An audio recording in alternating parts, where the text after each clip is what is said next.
साकारभूतैका विद्यानाट्येन कीर्तिता प्रत्यक्षसिद्धिदा ब्रह्मन् कामा शश्वतदयानिधे स्वाद्भुपृष्ठं महाभागा सर्वलोकहितैषिणः महतामेष धर्मश्च नाट्येषामिति मे मतिः ब्रह्म विष्णु महादेव महेन्द्रादिमहात्मभिः सम्प्रोक्तं कथयाम्यस्य लक्ष्मीनामसहस्रकम्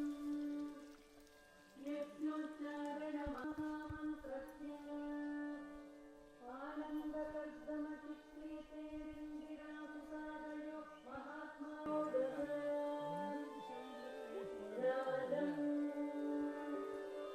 सहस्तां वन्दे पद्मामहर्निशम् पूर्णेन्दुवदनां दिव्यरत्नाभरणभूषिताम्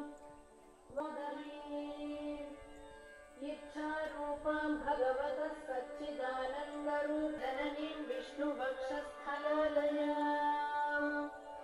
दयाळुमनिशं ध्यायेत् सुखसिद्धिस्वरूपिणीम् नैव स्वप्रकाशस्वरूपिणी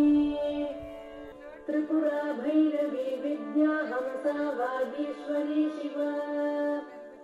वाग्देवी च महारात्रि कालरात्रिस्त्रिलोचना भद्रकाली कराळी च महाकाली तिलोत्तमा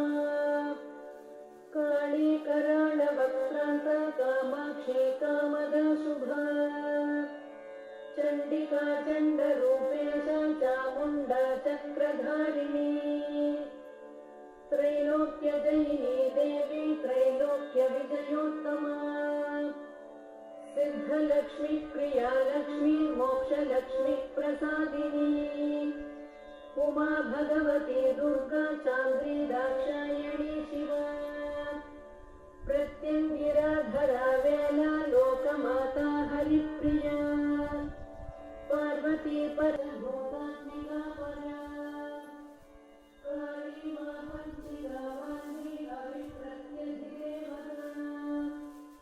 देवमाता सुरेशाना देवगर्भाम्बिका धृतिः सहस्रादित्यसङ्काशा चन्द्रिका चन्द्ररूपिणी गायत्री सोमसम्भूतिः सावित्री प्रणवात्मिका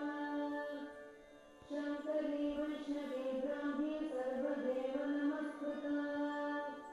सेव्य दुर्गा कुबेराक्षी कर्त्री ब्रह्म विष्णु शिवात्मिका हीरा पिङ्गलिका मध्या मृणाली तन्तुरूपिणी देवी निर्बीजज्ञानगोचरा सर्वतीर्थाधात्री शुभानन्दा यज्ञकर्मस्वरूपिणी